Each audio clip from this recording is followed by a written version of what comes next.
everybody. I'm Rick Borden. I'm a lawyer. I know, and you're all here actually to listen, which is even more amazing. So I actually practice in this area, and information governance, I talk about information governance a lot. I teach it as well. And the really interesting thing that's going on, and I only have a half an hour, so I'm going to go really fast. And you know, I come from New York, so I actually speak fast. So you're just going to have to keep up with me here. But I'll be around, and people can ask questions as you go. So what's happening now is information governance is starting to be required by regulation. So your jobs are being codified, put in, and you're going to have more heft behind you.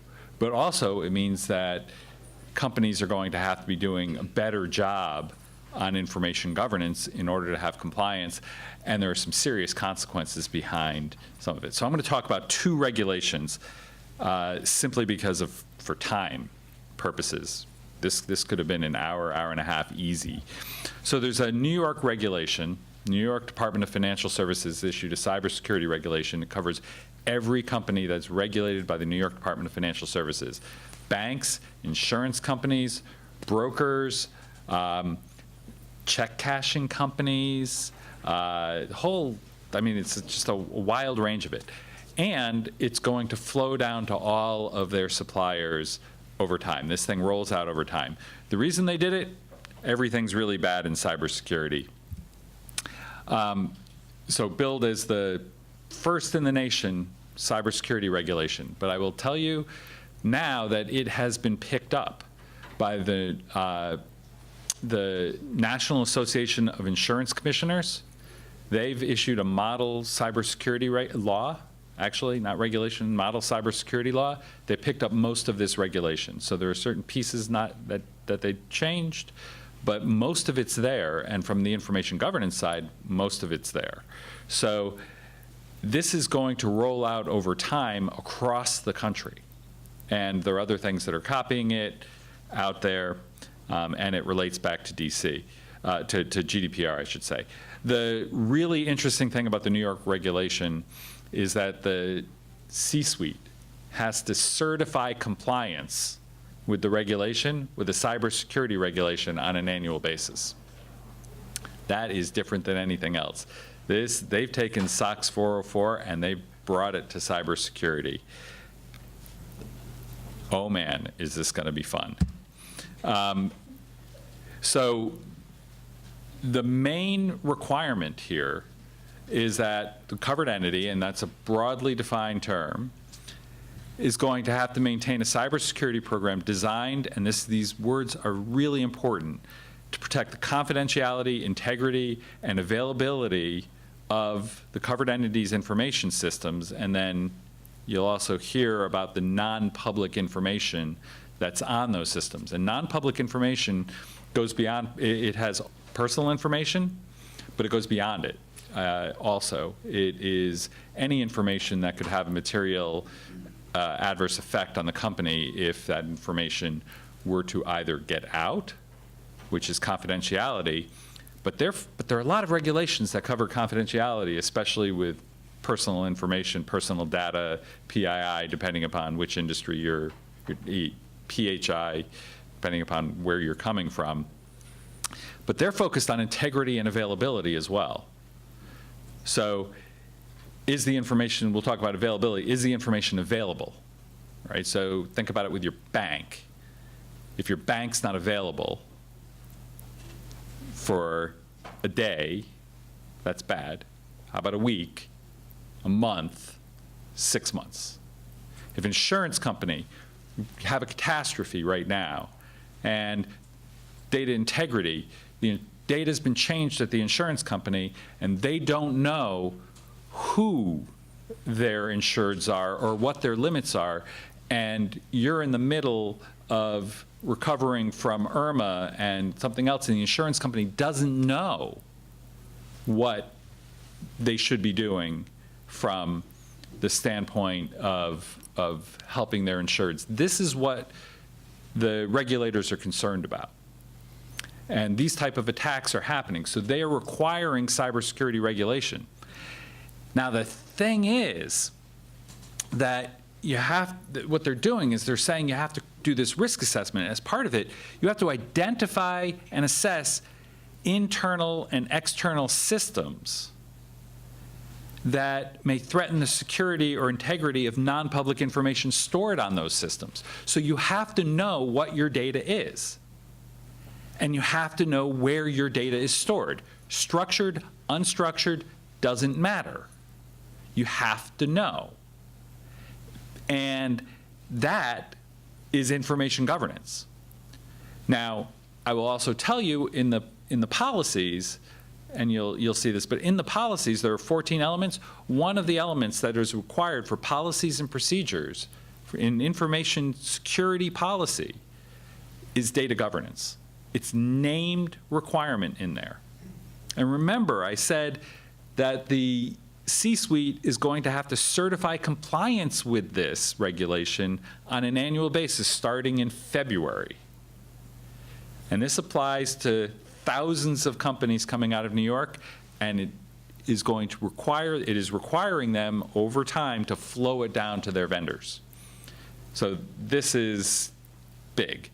And the fact that it got picked up by the NAIC and is getting picked up in other places is really just astounding. So you have to do these things. This is the main requirement.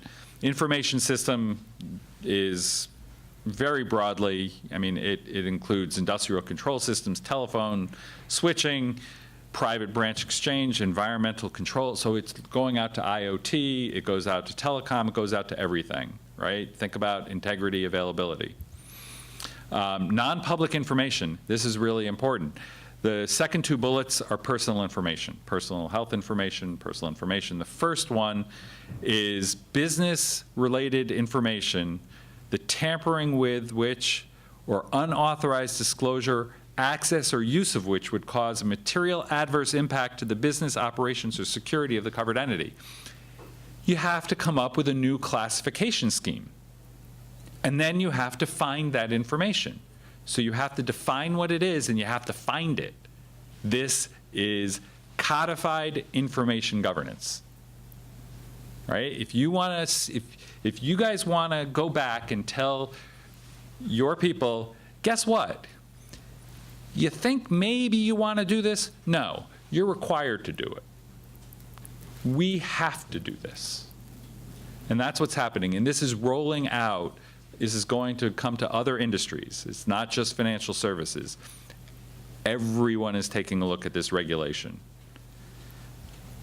Every state that, I mean, I've heard of multiple states looking at it, and they want to take it out to, as I said, to other industries than financial services, because they're concerned about all of these things happening in, you know, I mean, think about every industry that's part of critical infrastructure.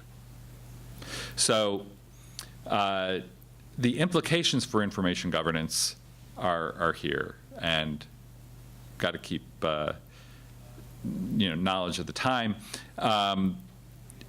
You have to know what the information systems are. You have to know what the non-public information is. New classification schemes, talk about it.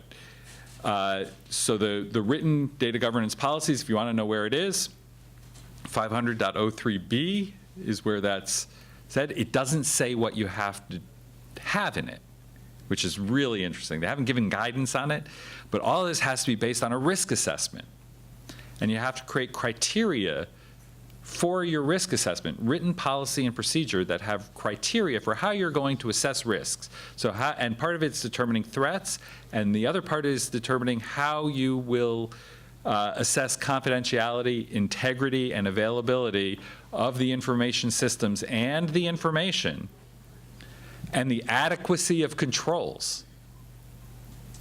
So it has GRC built into the the regulation as well. So it doesn't just say, okay, you're going to have to do this and it can be put up on a shelf. The regulation actually requires you to have criteria for how you assess the adequacy of controls around this. It is mind-blowing that this is there. And then, let's make it even better. There are requirements to destroy, to dispose of, to get rid of information when it is no longer needed, when it's no longer legally required or required for the business. And so you have to, as part of your risk assessment, be defining that. You have to know which information is no longer required so that you can then get rid of it because you are legally required to now. So this isn't document retention. This is the opposite. That's another, to me, that is a significant information governance challenge. And then there's this beautiful little thing that they have in there. Systems have to be maintained that are designed to reconstruct material financial transactions to support normal operations and obligations. So think about what just happened with some of these attacks that happened to, so there's Maersk and FedEx are two good examples. It could have happened to a financial institution. Maersk just wrote down $300 million. They took a hit to earnings because of a NotPetya virus. I don't know if anybody's heard about that, but it goes in, it's called wiperware. It ransoms, it's not ransomware because you can't pay a ransom to get your data back. It just goes in and destroys it, and destroys the systems that are associated with it. So what they're requiring for financial institutions is, even in a situation where the data is changed over time or destroyed, gone, you have to have systems in place to get it back. So you have to be governing your information, not only from do you know what it is, where it is, and what the impact of it will be, but what happens, so this pushes information out into disaster recovery. Not just business continuity, but actual disaster recovery. And data reconstruction, so you have to link your information governance program to disaster recovery. I haven't seen that done anywhere yet. I mean, not as a normal course, but this is pushing into those areas. So it's pushing information governance into virtually every area of the company that's of any significance. And then there's this annual compliance certification with named senior officers. That's management, operations, IT, security, and compliance and/or risk. They're signing off on the cybersecurity policy and going to have to sign this certificate that the company is in compliance. So this is really serious. This actually, the NAIC did not put in this requirement because this goes pretty far. We'll see how it plays out, but this is the kind of thing. Somebody does this wrong, somebody signs something, doesn't do the due diligence, they don't do what they're supposed to do. Personal fines, I mean, somebody could go to jail. This is the kind of thing where you could actually, I mean, this is really, really serious. This was what the government did in response to Enron, right? So, and I can tell you from my discussions with the Department of Financial Services that this is actually what they intended. So this is real. A lot of companies don't understand it. They don't understand the implications. They don't understand what they're going to need to do with this. And this is going to roll out over a 3-year period and be very serious. Okay, so you guys have heard probably, and are probably hearing way more than you want about the global data, the general data protection regulation out of the EU. So there's a bunch of information on here. you can get hit with up to 4% of annual turnover if you don't do it right. But the point of this is that this actually is an information governance regulation as well, at the core, right? So in order to comply with this regulation, you have to get the right, well, you have to tell people what you're going to do with it, with their information, and you have to get the consent, right? It starts out with that. That means that you need to know what's going to happen with that information all along the way. Whether it's staying in Europe or whether it's coming to the US, you need to know what's going to happen. Is it going to go to a vendor? Is it going to be processed by them? You have to provide specific information about it. There was a recent case that just came out from Italy where a guy got fired for using Yahoo Messenger, and it was a company account, and he was using it for some inappropriate purposes, let's say. And he got fired, and he said, hey, I didn't know that you guys were going to be monitoring for this. And he won. So your monitoring notices, what you are doing, you have to be specific in the EU now. And this was a decision that went across the entire EU. Now, it applies just to Italy for the moment, but it was by a court that covers the whole thing. So GDPR, you really, really need to know what's happening with information. It is at the, as I said, at its essence, an information governance regulation. How you implement it is then, there are a lot of things that happen. But if you don't know what is happening with the information, what it's going to be used for, where it's going to go, who's going to be touching it, and how, and doing what with it, then you're not going to be able to comply. You're not going to be able to do the stuff at the start that will allow that to happen. And companies are going to have a lot of problems with their ability to actually use that information. So one of the really interesting things now is companies that are actually covered by both of these regulations, right? So you've got international companies that are then covered by the New York regulation. So you have to harmonize GDPR, which has certain technical requirements, and you have to protect information in certain ways, with the New York regulations requirements, right? Think about if this applies to other industries, which is what's going to happen.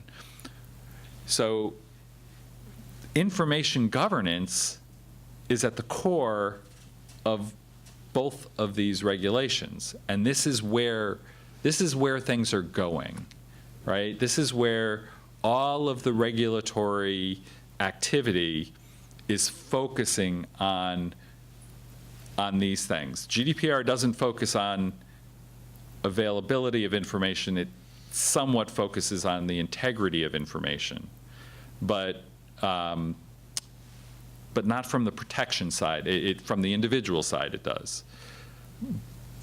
But with the attacks that have been happening and the destruction that's happening, you're starting to see real focus. I mean, people are worried that a utility will, so an attack on a utility will take out their ability to provide services to their customers, right? Once again, they don't know who their customers are, hard to provide services to them. If they're not available, hard to provide services to them. So they're worried about it in pharma. They're worried about it in, I mean, just name an industry out there. Each of the regulators is worried about it. And because in the US, they're all part, so the regulators come from the government side, and the government uses their own standard, NIST, National Institute of Standards and Technology. They use they're required to follow this standard, which is asset-based, means you need to know under that standard what information you have and what systems you have. DFS copied from that. Their regulation copies from this government standard, which actually then requires information governance. So this information governance wave that's coming from the regulators, it's coming from what they do, what they're required to do, and they're now putting that into regulations out there. And it is going to make your jobs more difficult, but in many ways more meaningful. Because, look, I was at Bank of America, and I was at the Hartford, I was at Bank of America, I was at DTCC. Information governance was often seen as, I mean, important. I mean, I can't tell you how important people thought it was, but there were a lot of people who really saw it as kind of optional. And, you know, it's a cost center. It's, you know, it's painful. It's going to make business hard to do. So we really, yeah, okay, yeah, we'll give you lip service, but we're not going to really do it. Okay. That's changing now, right? Now, there's regulation behind you. There's law that's coming behind you. And that means two things. One, it's going to mean that your jobs become easier in some ways because people are going to have to listen.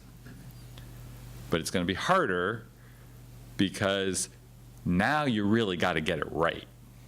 If you don't get it right, I mean, if you didn't get it right before, there were implications. You know, if you look at anti-money laundering and the problems that they've had with that, that's a great example of where things have gone wrong on information governance. And there have been fines and all of that. This is spreading it out, privacy and cybersecurity generally, which touches every part of every organization. It is making it very serious. So you guys are really going to be at the core of all of that, at the center of it, and that is a wonderful place to be and a very scary place to be. So you should really keep track of what's happening here. Make sure when you're talking to your legal departments that they know what's going on, what the trends are, and that they understand what the requirements really are. Because I mean, there aren't that very many lawyers who really understand information governance, for one, and then connect regulation and information governance and realize that that's what's being required. Now, it's great with DFS, right? Because you got that, right? You have that requirement right there, down at the bottom, where it says that you have to have policies and procedures on it, and that has to be approved by senior management. So they've given you guys something there to go with. But and that is a wonderful start. And no matter what industry you're in, you ought to show that to your legal department and say, guess what? Here's what's coming. This is starting to be required as part of policies and procedures. It should be a policy and procedure anyway, but it's being required now under regulation. And start getting these things tied together. And then also, I teach an information governance course to lawyers. Get your people to start hiring some of my students because they actually understand about information governance. We got to get legal teams, security teams, information governance teams to start coming together to really understand what each other do, how it's done, how they can be effective together, and start being much more of an integrated team. So I'm going to really end on that note. I think this is the start of a significant wave and change, and the focus on the governance of information and the systems that house that information is vitally important. So congratulations for being here at the center of it.